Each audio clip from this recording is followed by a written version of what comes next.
এইভাবে যদি প্রতি বছর রাজকর তারা না দেয়, তাহলে যে রাজ ভান্ডার একেবারে শূন্য হয়ে যাবে। না জাহাপনা, শুধু উদানগা কেন, সারা নন্দীপুরের প্রজারাও যদি রাজকর না দেয়, তাও যে রাজভান্ডার শূন্য হবে না জাহাপনা। তাহলে কি আপনি বলতে চান গত বছরে নে এই বছরে রাজকর মওকুফ করে দেব? আমি সেই অনুরোধই করছি জাহাপনা। আমি নিজের চোখে দেখে এলাম অনাহারে প্রজারা ভাবে দিন কাটছে। নিজের চোখে না দেখলে বিশ্বাস করতাম না জাহাপনা। ছোট ছোট নাবালক ছেলে মেয়েরা এক টুকরো রুটির জন্য মায়ের কাছে গিয়ে বুক পাঠিয়ে হাহাকার করে চিৎকার করছে, আর তার মায়েরা পাথরের মতন বসে দু চোখের জল ফেলছে।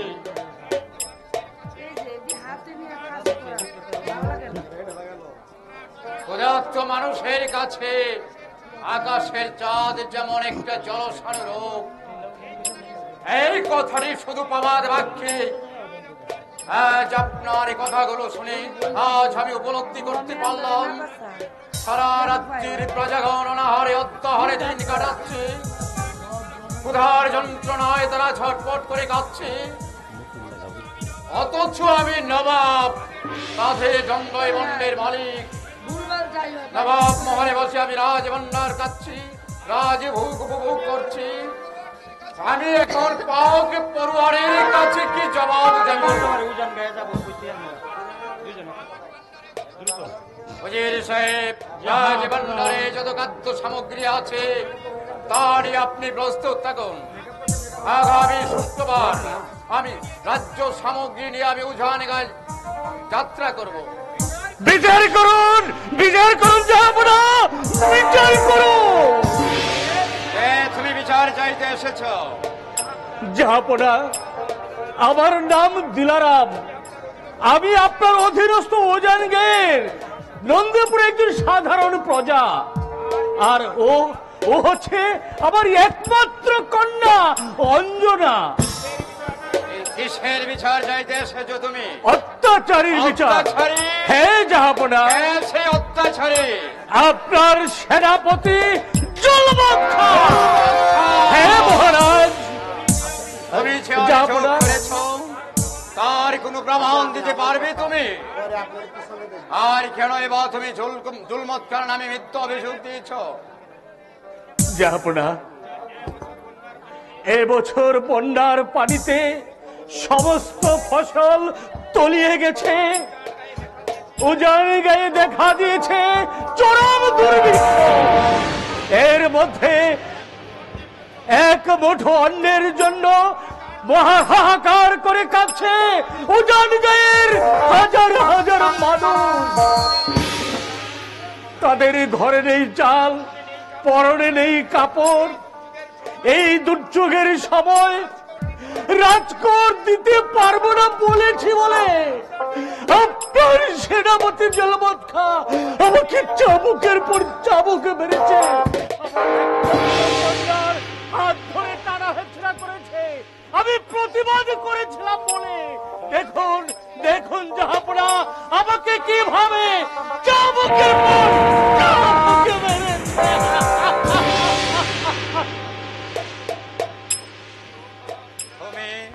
তুমি উঠো দিলারাম। জাহাপনা, তোমার পিঠে রক্তাক্ত চাবুকের আঘাতে প্রমাণ করে দিয়েছি তুমি অত্যাচারিত নির্যাতিত। মা অঞ্জনা, তোমার বাবা যে অভিযোগ করেছে আমার সিপাহসালা জুলমতকার নামে তোমার হাত ধরে টানা হেঁচড়া করছে, তা কি সত্যি মা? আপনার সিপাহসালা জুলমত খা আমাকে জোর করে উঠিয়ে আনতে চেয়েছিল, তাতে আমার বাবা বাধা দিলে বাবার পিঠে চালায় চাবুক।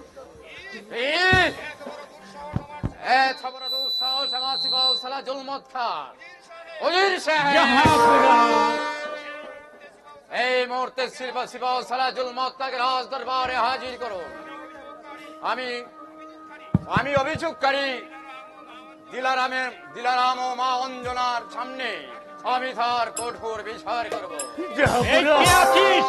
সিপাহসালা জুলমতকাকে পাঠিয়ে দি। আমাকে কেন স্মরণ করেছেন জাহাপনা? শেহজাদা আনোয়ার, তোমাকে কে আসতে বলেছে? আমি এসেছিলাম। কোনো কথা নয়, মাটির পুতুলের মতো দাঁড়িয়ে থাকো। সিপাহসালা জুলমতকা জাহাপনা, ভালো করেছে দেখো তো, এই দুজনকে তুমি চেনো? না জাহাপনা, এর আগে আমি ওদেরকে কখনো দেখেছি বলে তো আমার মনে হয় না জাহাপনা। কেন কেন মিথ্যে বলছে? কেন মিথ্যা বলছেন সিপাহসালা? যাহা আপনার কাছে প্রমাণ আছে, আপনি ওদেরকে চিনেন এবং আপনি রাজপরাদের নামে এদের হাত ধরে হত্যা করেছেন, আর এই গরিব প্রজার পিঠে চালিয়েছেন অত্যাচার। মিথ্যে কথা জাহাপনা। ওই হারামজাদা হিন্দু কাফেরের বাচ্চা একেবারে মিথ্যে কথা বলছে জাহাপনা।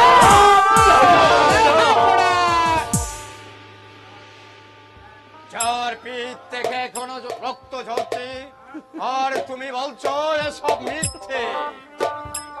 ভালো করে জানো সিপাহসালার নবাব কাই কুবাদের রাজ দরবারে মিথ্যা বলার অপরাধের শাস্তি কত ভয়ঙ্কর। জানি জাহাপনা, আমার কোনো কৌশল নেবেন না জাহাপনা। আমি শাহজাদার আদেশে আমি রাজকর আদায় করতে গিয়েছিলাম।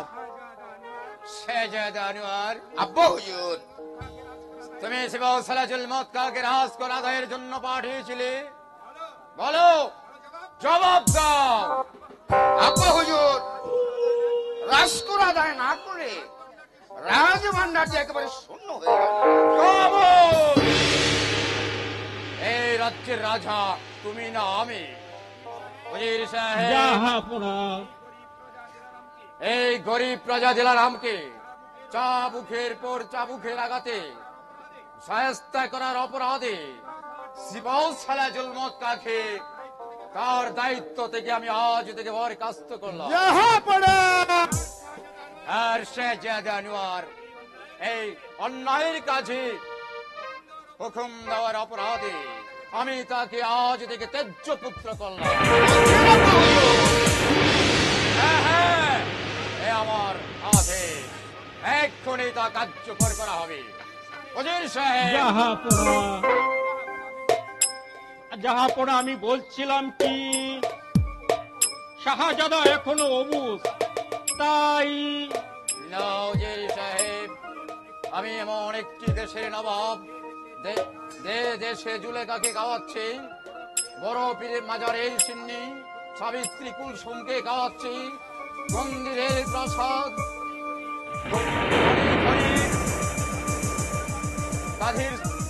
আমি এমন একটি দেশের নবাব, পুত্র বলে আমি তাকে ক্ষমা করতে পারি না।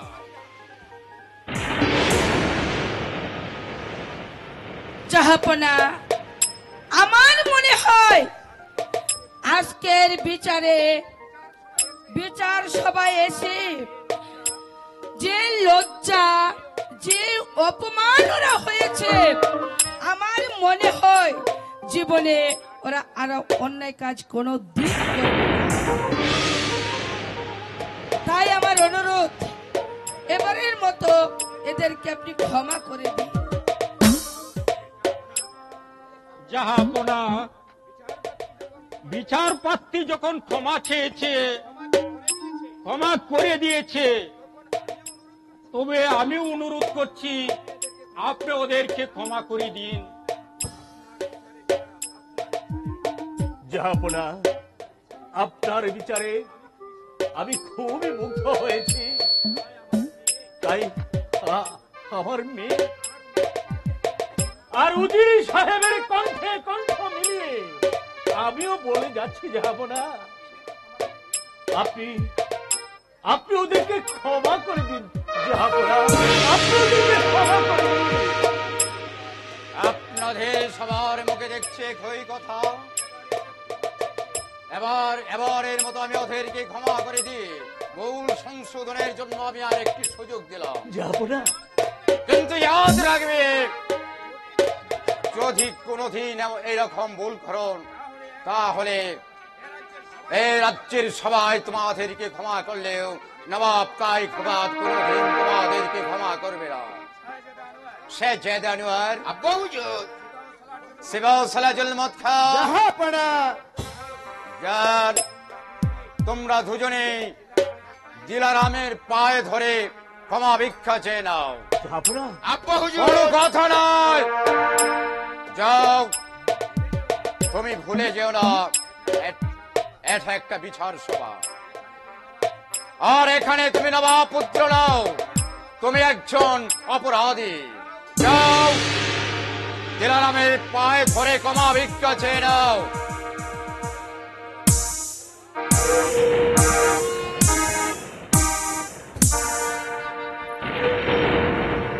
এবারের মতো আমাদেরকে ক্ষমা করে দিন। জীবনে আর কোনোদিন এমন ভুল আর হবে না। ওঠেন ওঠেন শেহজাদা, আমি আপনাদেরকে ক্ষমা করে দিলাম। ভাই দিলারাম, জাহাপনা,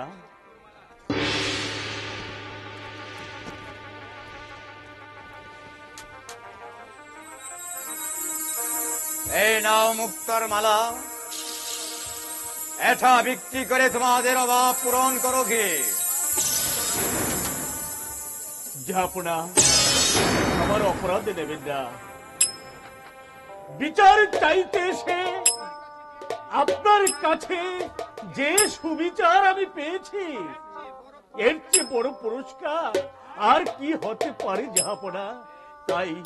তাই আমি আপনাকে বিনীত ভাবে অনুরোধ করছি জাহাপনা, ওদেরকে যখন আপনি ক্ষমা করে দিয়েছেন, আমার পুরস্কারের কোনো প্রয়োজন নেই জাহাপনা। এই পুরস্কার আমি আপনার হাতে ফিরিয়ে দিচ্ছি জাহাপনা। বেশ, তাহলে সহি সালামতে তোমরা বাড়িতে ফিরে যাও। আগামী শুক্রবার আমি তোমাদের উজানে গায়ে বন্যা দুর্গত এলাকায় পরিদর্শন করতে যাব। সেখানে তোমাদের সঙ্গে আবার দেখা হবে। তাই যাচ্ছি জাহাপনা।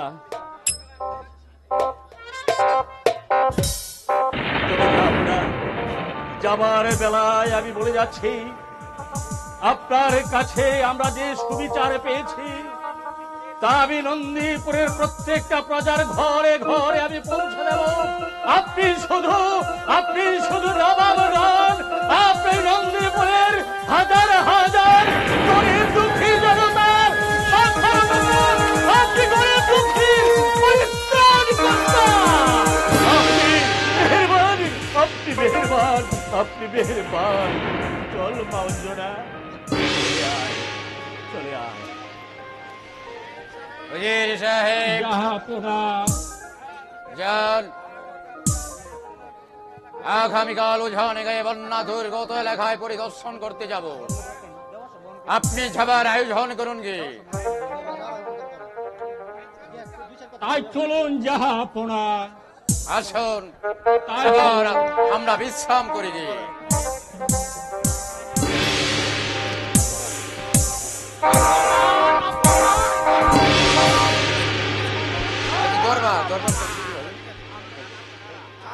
বাচ্চাকে আমি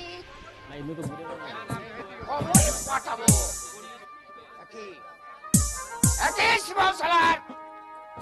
আপনি কোনো কথা বলছেন না যে? হ্যাঁ, এরকম একটা কিছু হবে আমি আগে থেকে আন্দাজ করতে পেরেছিলাম শাহজাদা। তার মানে সাহেবের নবাব মহলে একটা গোপন বৈঠক হয়েছিল। জাহাপনা ও উজির সাহেব মিলে পরামর্শ করেছিল জাহাপনা যে কোনো সময় অবসরে যেতে পারে। তাই জাহাপনা চাচ্ছেন এই মসনদের দায়িত্ব তার ছোট শাহজাদার হাতে অর্পণ করে যেতে। এই সম্ভব আব্বা হুজুর যদি স্বেচ্ছায় অবসরে যেতে চান তাহলে বড় ছেলে হিসাবে এই মসনদের দাবিদার একমাত্র আমি। হয়তো আপনি, কিন্তু জাহাপনা যদি এই মসনদ ছোট শাহজাদাকে এই কাগজে কলমে লিখে দিয়ে যায় তখন কিন্তু আপনার কিছুই করার থাকবে না শাহজাদা। আর তখন শাহজাদা মোড়ার হবেন এই মসনদের নবাব, আর আপনি হয়ে যাবেন তার আজ্ঞাবাহ নফর। নফর নফর না না না, এই অপমান আমি কখনো মেনে নিতে পারবো না।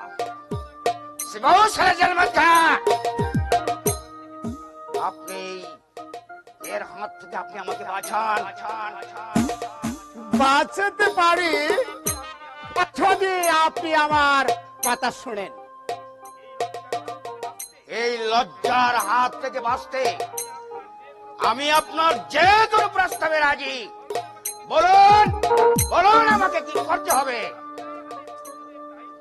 আপনার হাতে এই মসনদের দায়িত্ব ভার তুলে দিয়ে জাহাপনা যাবে উজান গায়ে, আর সেখান থেকে দুদিন পর যখন ফিরে আসবে আর তখনই আপনার হাত থেকে রাজ্য কারা কেড়ে নিয়ে যাবে।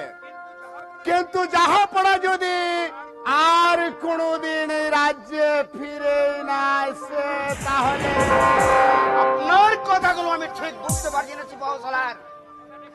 কথাটা যুগ সহজ, এই কথাটা যে একেবারে পানির মতো সহজ। আগামীকাল নদীপথে জাহাপনা নৌকায় চড়ে বাণিজ্য যাবে। হঠাৎ করে মুকুটধারী এক শয়তান সেই নৌকায় আক্রমণ করবে, আর তখনই কিচ্ছা খতম। আপনার মাথা খারাপ হয়ে গেছে সিপাহসালার। আপনি বলে গেছেন সে নৌকায় শাহজাদা মনোয়ার থাকবে। 10টা মুকুটধারী ডাকাত তার সামনে খড়গোটার মতো উড়ে যাবে। 10টা মুকুটধারী ডাকাত হয়তো তার সামনে থেকে কেরকুটার মতো উড়ে যাবে, কিন্তু সে ডাকাত যদি হয় এই রাজ্যের বড় শাহজাদা আনোয়ার, আর তার সহকারী হিসাবে দিয়ে থাকে রাজ্যের প্রধান সিপাহসালা এই জুলমত খা। তার মানে আপনি বলতে চান আপনি আর আমি ডাকাতের ছদ্মবেশে আক্রমণ করব? হ্যাঁ, তাই করতে হবে শাহজাদা, তাই করতে হবে। না না না না, তা হয় না। পুত্র হয়ে জন্মদাতা পিতাকে হত্যা করা আমার পক্ষে সম্ভব নয়। তা না হলে যে হয় আপনি সারা ছড়ম ভরে আপনার ছোট ভাইয়ের এই গোলাম হয়ে থাকতে হবে, তাকে আপনার পক্ষে সম্ভব বড় শাহজাদা? না না না, আমি যে কিছুই ভেবে পাচ্ছি না। একদিকে রাজের সিংহাসন আর অন্যদিকে হচ্ছে অপমান অপমান অপমান। বড় ভাই হয়ে সারা জীবন ছোট ভাইয়ের হুকুমের গোলাম হয়ে থাকবো। আমি ভেবেই পাচ্ছি না আমি এখন কি করব। এখন আমি কি করব? মসনদের লোভে পিতাকে হত্যা। এটা নতুন কিছু নয় শাহজাদা, এর আগে ধরনের কাজ অনেক হয়েছে। আমি আপনাকে বড্ড ভালোবাসি বলে এই পরামর্শটুকু দিলাম। মানা আর না মানা দুটোই যে আপনার। আমি এখন আসছি শাহজাদা। শিবসালার, আমি আপনার প্রস্তাবে রাজি। রাজি।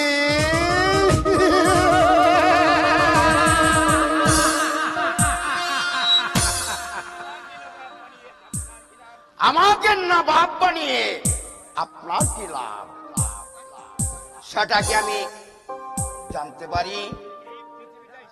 এই পৃথিবীটাই যে হচ্ছে একটা স্বার্থকর, স্বার্থ তো একটা অবশ্যই আবার আছে, সেটা না হয় আমি এই পরে আপনার কাছ থেকে চেয়ে নেব। না, আমি নিজেদের মধ্যে কোনো ঝামেলা রাখতে চাই না। বলুন আপনার কি চাই? ভয় নেই শাহজাদা, আপনার কোনো ভয় নেই। আমি আপনার কাছে অর্ধ রাজত্ব চাই না, আমি শুধু আপনার কাছে চাই একমাত্র উজিরে আলা।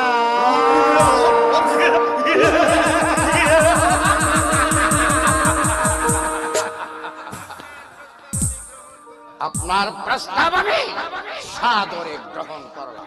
ব্যাস, তাহলে চলুন আমরা আমাদের কাছে নেমে পড়ি। তাই চলো। হ্যাঁ, তাই চলুন শাহজাদা, তাই চলুন।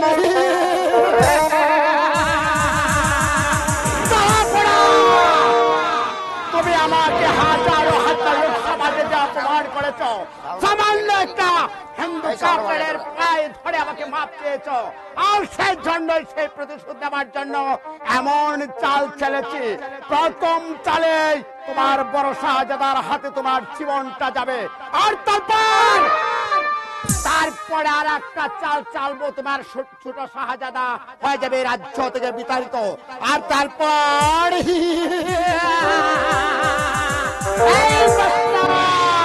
হয়ে যাবে একেবারে আমার।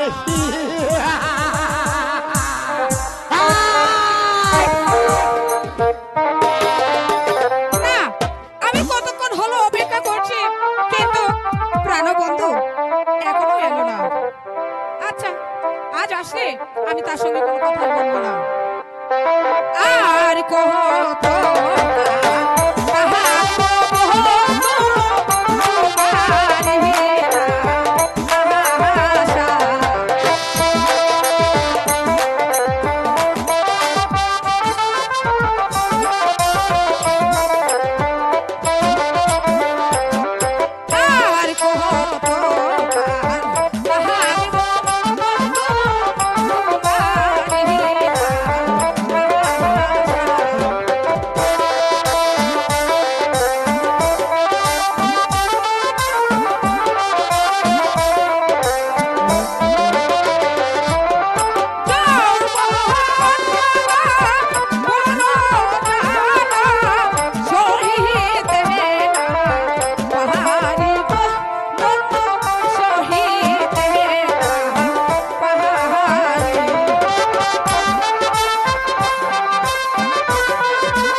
পাগল হয়ে যাব বন্ধু। তুমি বিহীন একটা দিন এই আমার কাছে মনে হয় না যেন একটি বছর। একদিন তোমায় না দেখলে আমার যে কত কষ্ট হয় তা আমি তোমাকে বুঝাতে পারবো না। আমিও তো তাই ভাবছি রিতা। হ্যালো হ্যালো, এই রাজ্যে সারাক্ষণ শুধু আমি তোমার কথাই ভাবি। আমার মন থেকে কিছুতেই তোমার ভাবনা আমি মুছে ফেলতে পারছি না। তাই ভাবছি ওই চিরে আব্বা হুজুরকে বলে তোমার বাবার কাছে আমাদের বিয়ের প্রস্তাব পাঠাতে বাধ্য হব। তাই হ্যাঁ, উজানগে যাওয়া ছাড়া আমার যে আর কোনো উপায় নেই। আব্বা হুজুরের আদেশ আমাকে মানতেই হবে। আমাকে তুমি হাসি মুখে বিদায় দাও রিতা। তুমি আমাকে ছেড়ে চলে যাবে? আচ্ছা, তুমি কিন্তু তাড়াতাড়ি চলে আসবে বন্ধু। আচ্ছা, আসবে তো? হ্যাঁ। আরে ও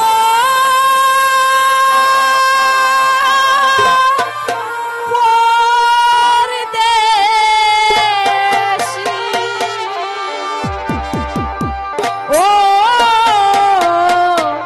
পরদেশী, যাবার আগে দোহার লাগে একবার ফিরে যা।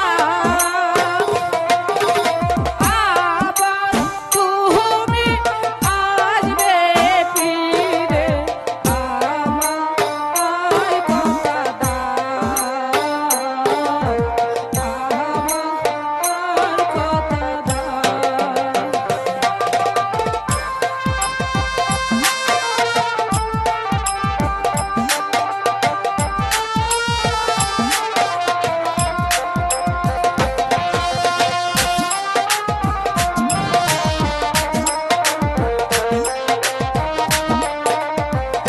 রিতা, রিতা,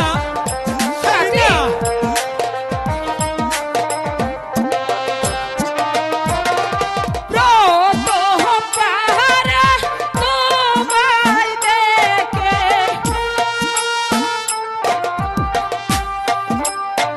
আকাশ বাতাস সাক্ষী রেখে,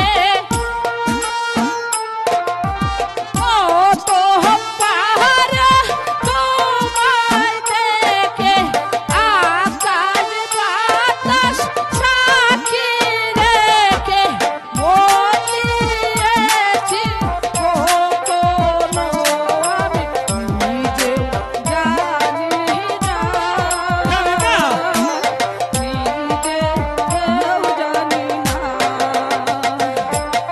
রিতা। এই বন্যারে পায়ে ধরে ভেঙে দিও না,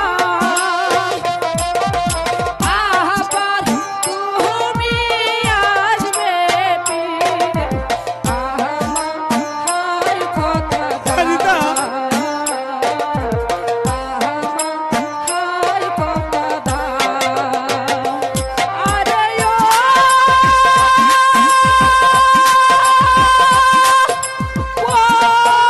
পরদেশী, ও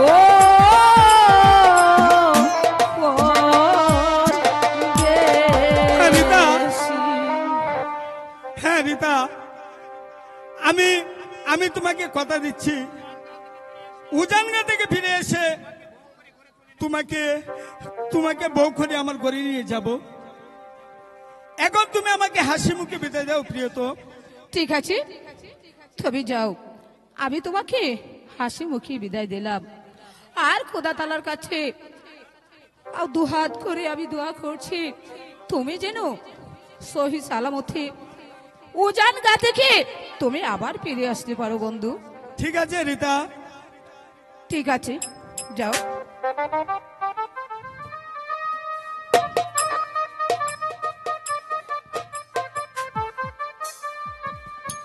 রীতা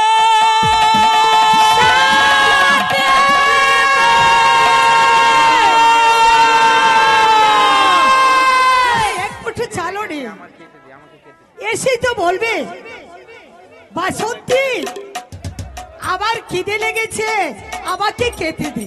বাসন্তী, বাসন্তী, দাদা, এ বাসন্তী। দাদা তুই এসেছিস দাদা? হ্যাঁ, আমি এসে পড়েছি। তোর আসার সময় বুঝি এখন হয়েছে? ইস, সারাদিন রোদ্রে হেঁটে এই চেহারাখানা কি করেছিস দাদা? দে বাজারের ব্যাগটা আমার হাতেই দে।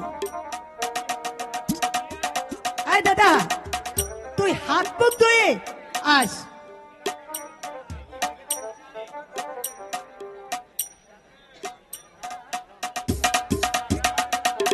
একই ব্যাগে তো কিছুই নেই। মদিউলারা আর বাকিতে কিছু দেবে না রে বাসন্তী। দাদা সব জানিয়ে দিয়েছে, কত আত্মীয় স্বজন, কত বন্ধু বান্ধবের কাছে হাত পাতলাম কিছু টাকা ধার দেওয়ার জন্য। দাদা কেউ আমাকে 10টা টাকা পর্যন্ত দিল না রে বাসন্তী। দাদা তাই তো আমাকে কালি হাতে বাড়িতে ফিরতে হলো। দাদা, যাদের ঘরে আয় করার কোনো পথ নেই তাদেরকে কেউ ধার দেয় না দাদা। তুই কেন বুঝতে পারছিস না? তোকে কেউ ধার দিলে তুই তার শোধ করবে কি করে?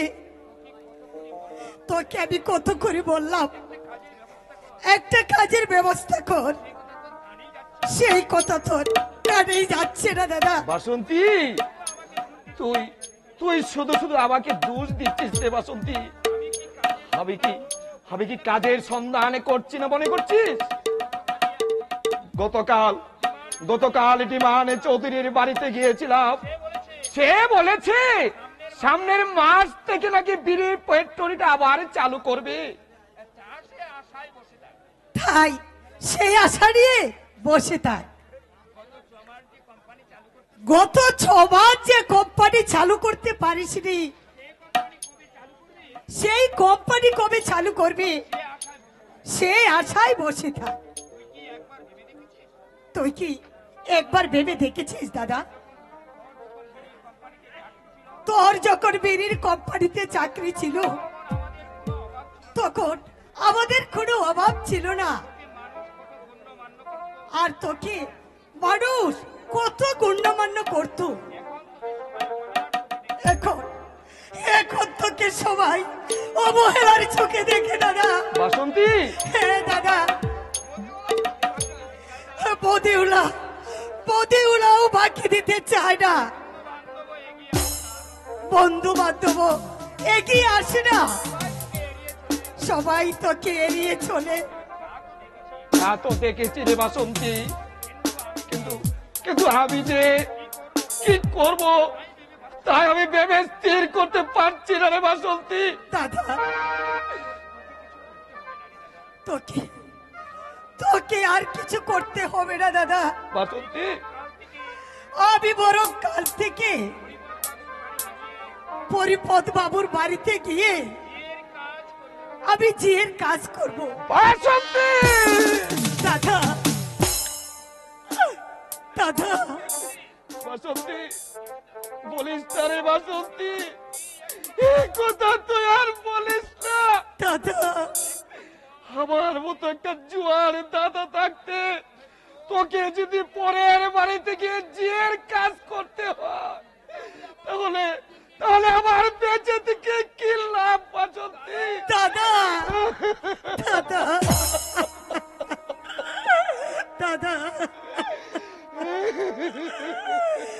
দাদা, তুই জানিস বোন, বাবা যখন গাড়ি চাপায় মারা যায় তখন তুই মায়ের গর্ভে, আমি তখন 10 বছরের বালক।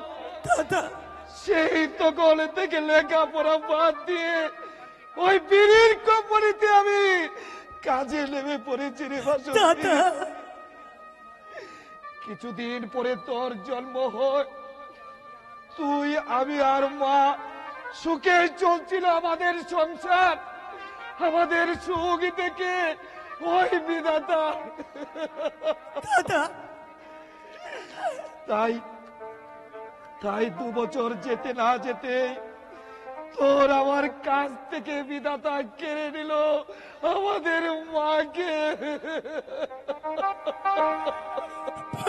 দাদা, সেই থেকে বাবার স্নেহার মায়ের ভালোবাসা দিয়ে আমি তোকে মানুষ করেছি। আর আজ সেই বাসন্তী বলছে পরের বাড়িতে সে বিয়ের কাজ করবে। দাদা, আমি যে তা সইতে পারবো না রে বাসন্তী। দাদা,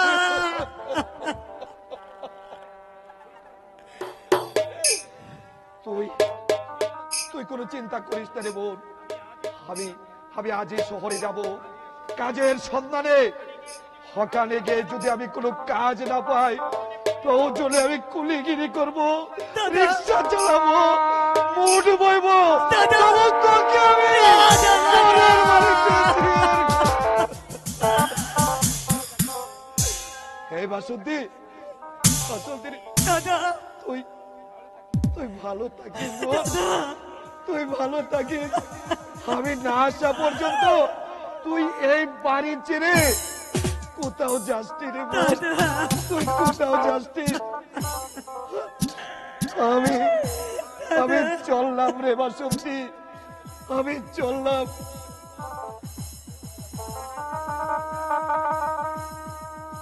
দাদা,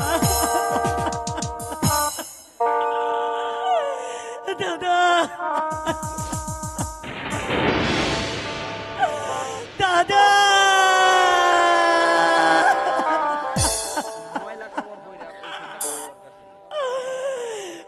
দাদা, আমার দাদা শহরে গিয়ে রিক্সা চালাবে, কুলেগিরি করবে, আর আমি বসে বসে খাবো। তা হয় না, তা হয় না। আমি আজ থেকে পরিপদ বাবুর বাড়িতে গিয়ে আমি চিয়ের কাজ করব। আজ অনেক দিন হলো অর্জুনের সঙ্গে দেখা হয় না, কিন্তু আমি যে অর্জুনকে মনে প্রাণে ভালোবাসি,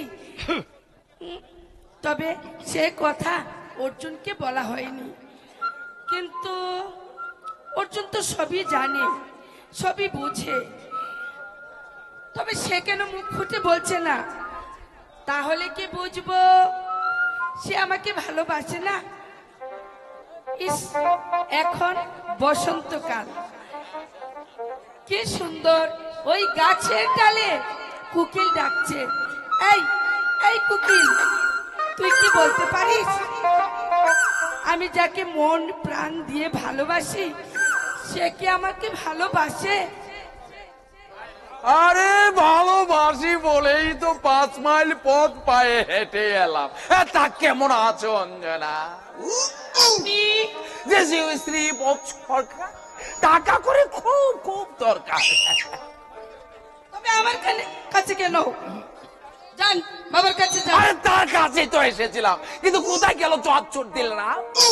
মুখ সামলে কথা বলবেন।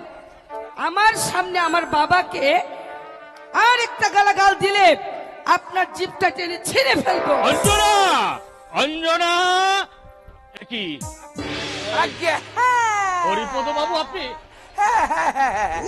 এলাম আপনার চন্দ্রবদন দর্শন করতে, কিন্তু তোমার এই ধিঙ্গি মেয়েটা আমাকে বাড়ি থেকে কুকুরের মতো ধুতুর করে তাড়িয়ে দিচ্ছে। আচ্ছা বলি, তোমাকে টাকা দিয়ে কি আমি ভুল করেছি? তুমি অযথাই মাথা গরম করছিস অঞ্জনা। মা, তুই একটু ঘরে যা মা, তুই ঘরে যা। লক্ষ্মী মা আমার, তুই যা ঘরে যা। ঠিক আছে, আমি তাই যাচ্ছি। তবে বাবা তুমি তাড়াতাড়ি এই বদমাইশটাকে এখান থেকে তাড়াবার ব্যবস্থা করবে, নইলে। ঠিক আছে মা, ঠিক আছে, তুই যা, তুই যা, যা, মাথা গরম করিস না। আপনি কিছু মনে করবেন না হরিপদ বাবু, মেয়েটা বড্ড জেদি এবং বদরাগী। ওর হয়ে আমি আপনার কাছে হাত জোর করে ক্ষমা চাইছি, আপনি দয়া করে ওকে ক্ষমা করে দিন। ঠিক আছে, ঠিক আছে, ঠিক আছে, ঠিক আছে, আমি ক্ষমা করে দিলাম। এখন আমার টাকা কি করলে, হ্যাঁ? তাই বলো। আমাকে আমাকে আর কিছুদিন আপনি আমাকে সময় দিন, দেখি আপনার টাকাটা আমি জোগাড় করতে পারি কিনা। আর আর যদি আমি টাকা জোগাড় করতে না পারি, তাহলে আপনাকে আমার যে কথা দেওয়া আছে সেই কথা আমি রক্ষা করব বাবু। ঠিক আছে, আমি তোমাকে 2 মাস সময় দিলাম, এরপরে কিন্তু আবার সময় দাবি করতে পারবে না, কারণ আমার নাম শ্রী শ্রী হরিপদ সরকার। টাকা করি খুব খুব দরকার, কথাটা মনে থাকে যেন। হে ভগবান, কেন কেন আমি এমন নিষ্ঠুর শর্তে রাজি হয়ে আমি ওর কাছ থেকে টাকা আনতে গেলাম? আমি আমি আমি এখন কোন পথে যাব? কোন পথে গেলে আমার মঙ্গল হবে, মঙ্গল হবে? তুমি তুমি আমাকে বলে দাও ঠাকুর, তুমি আমাকে পথ দেখিয়ে দাও, তুমি আমাকে পথ দেখিয়ে দাও, পথ দেখিয়ে দাও।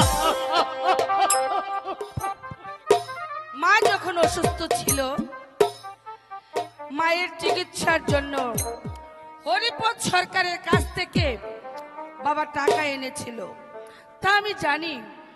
কিন্তু কি শর্তে টাকা এনেছিল, আর কেনই বা বাবা আমাকে এড়িয়ে যাচ্ছে, আমি আমি কিছুই বুঝতে পারছি না। আর একদিকে ওই অর্জুন আছে না, তার কোনো পাত্তাই নেই।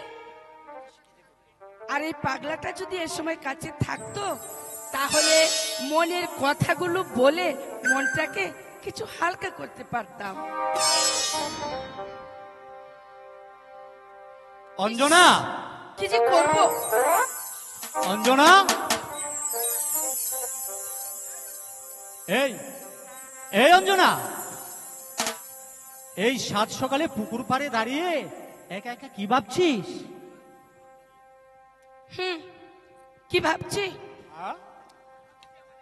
ভাবছি আমাদের ভবিষ্যতের কথা। আমাদের ভবিষ্যতের কথা? হ্যাঁ। ধর পাগলি, হঠাৎ করে আমাদের ভবিষ্যতে কি হবে না হবে তা নিয়ে ভাবছিস কেন? এই কাকা বাবু কিছু বলেছেন নাকি? হ্যাঁ বলেছেন। কি বলেছেন? বলেছেন তোর আর আমার বিয়ে কখনো হবে না। অঞ্জনা, কি বললি? কি বললি তুই? কাকা বাবু এ কথা বলতে পারলো? আর বলবেই না বা কেন? আবার না আছে টাকা পয়সা, না আছে ধন দৌলত, কি দেখে কাকা বাবু তোকে আমার হাতে তুলে দেবে? অর্জুন, অঞ্জনা, তার চেয়ে বরং তুই আমাকে ভুলে যা অঞ্জনা, তুই আমাকে ভুলে যা। আমি তোকে ছাড়া বাঁচবো না অর্জুন, আমি তোকে ছাড়া বাঁচবো না। তুই যদি আমাকে আগুনে হাত দিতে বলিস আমি পারবো, তুই যদি আমাকে ওই নদীতে ঝাঁপ দিতে বলিস তাও আমি পারবো, কিন্তু আমি তোকে ভুলতে পারবো না রে অর্জুন, আমি তোকে ভুলতে পারবো না। তাহলে যে আমি মরে যাব, আমি মরে যাব। তুই কেন বুঝতে পারছিস না অঞ্জনা?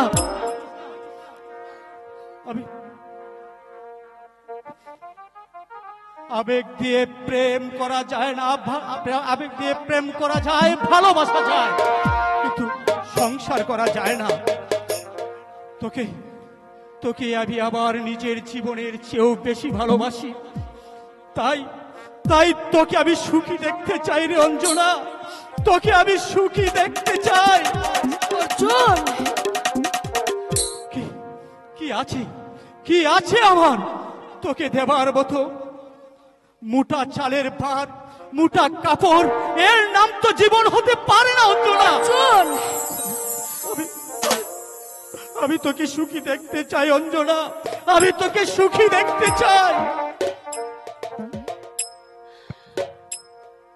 প্রচুর টাকা পয়সা, ধন দৌলত আর অট্টালিকায় বসে থাকলে তার নাম সুখ নয় রে। তার নাম যদি সুখ হয়, সোনা দানা দিয়ে সারা শরীরকে মুড়িয়ে রাখার নাম যদি সুখ হয়, তাহলে চাই না আমি এমন সুখ।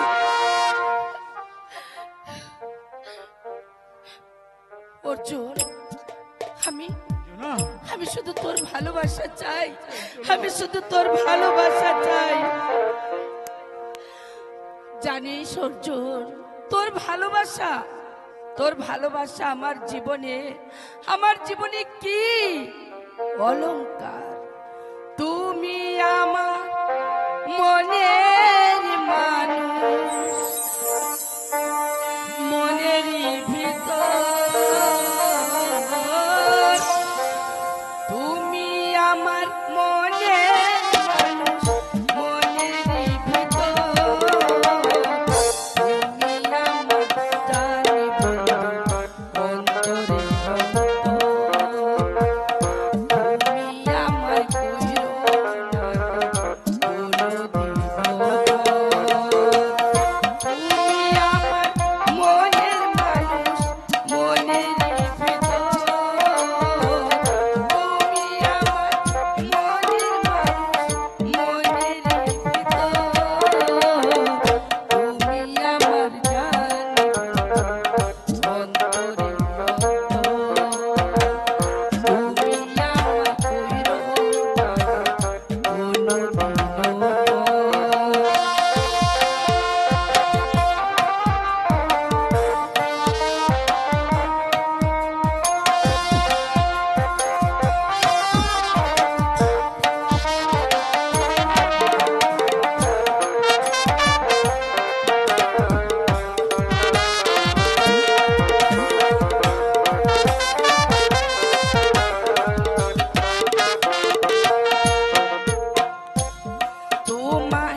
বুকের কাঁচায় বন্দি দেখো অগয় বুঝ পাখি, সামনে আমার প্রেমের সিন্ধু পাই না তারে এক বিন্দু, সামনে আমার প্রেমের সিন্ধু পাই না তারে এক বন্ধু, ইচ্ছে করে তোমায় আরো করি গো আদর, তুমি আমার গান রে বন্ধু অন্তরের অন্তর, তুমি আমার হইও না গো কোনদিনও পর, তুমি আমার মনের মানুষ মনেরই ভিতর, তুমি আমার মনের মানুষ মনেরই ভিতর, তুমি আমার জান রে বন্ধু অন্তরের অন্তর,